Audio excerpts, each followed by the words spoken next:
ఆంధ్రప్రదేశ్ రాజకీయాలు రసవత్తరంగా మారుతున్నాయి. ఎన్నికలు సమీపిస్తున్న తరుణంలో ప్రత్యర్థి పార్టీలు విమర్శలు, ప్రతి విమర్శలతో కార్యకర్తల్లో ఉత్సాహాన్ని నింపే ప్రయత్నం చేస్తున్నాయి. వైఎస్ఆర్ కాంగ్రెస్ పార్టీ అధినేత వైఎస్ జగన్మోహన్ రెడ్డి సిద్ధం అంటూ సమరశంఖం పూరిస్తే, తెలుగుదేశం పార్టీ సంసిద్ధం అంటూ కౌంటర్ ఇచ్చింది. జనసేన మేము సిద్ధమే అంటూ బరిలో నిలిచింది. ఇప్పుడు రాజకీయాలు థియేటర్లలోకి వచ్చాయి. జగన్ సినిమాకు పోటీగా పవన్ కళ్యాణ్ సినిమా రిలీజ్ అవుతోంది.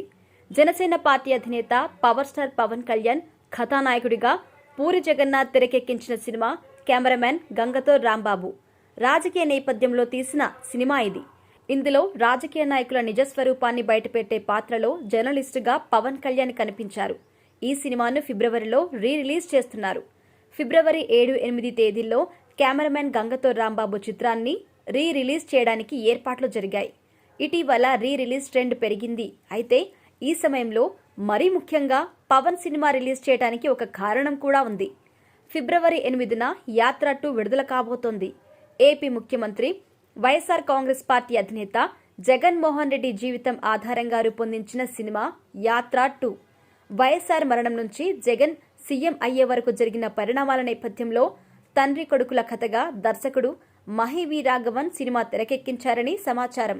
అయితే ఏపీ ఎన్నికల్లో జగన్మోహన్ రెడ్డికి అనుకూలంగా ఈ సినిమా ఉండబోతుందని రాజకీయ విశ్లేషకులు భావిస్తున్నారు.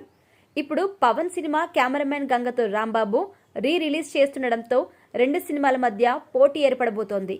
ఇక ప్రస్తుతం పవన్ కళ్యాణ్ ఒకవైపు ప్రత్యక్ష రాజకీయాలపై దృష్టి సారిస్తూనే మరోవైపు సినిమాలు కూడా చేస్తున్నాడు.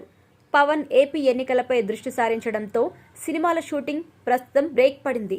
ఎన్నికల్లో ఎవరికి ఎక్కువ ఓట్లు వస్తే వారు విజయం సాధించినట్టు లెక్క. మరి సినిమా పరిశ్రమకు వస్తే ఎవరి సినిమాకు ఎక్కువ కలెక్షన్లు వస్తే ఆ cinema hit.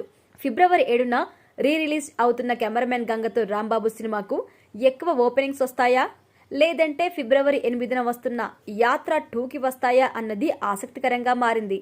Pawan Kalyan image ముందు యాత్ర 2 హీరో జీవా ఇమేజ్ చాలా చిన్నది. అయితే ఆ సినిమాకు జగన్ ఫ్యాక్టర్ ప్లస్. మరి వైఎస్ఆర్ కాంగ్రెస్ పార్టీ సానుభూతి పరులు, కార్యకర్తలు థియేటర్లకు ఏ మేరకు వస్తారో చూడాలి మరి.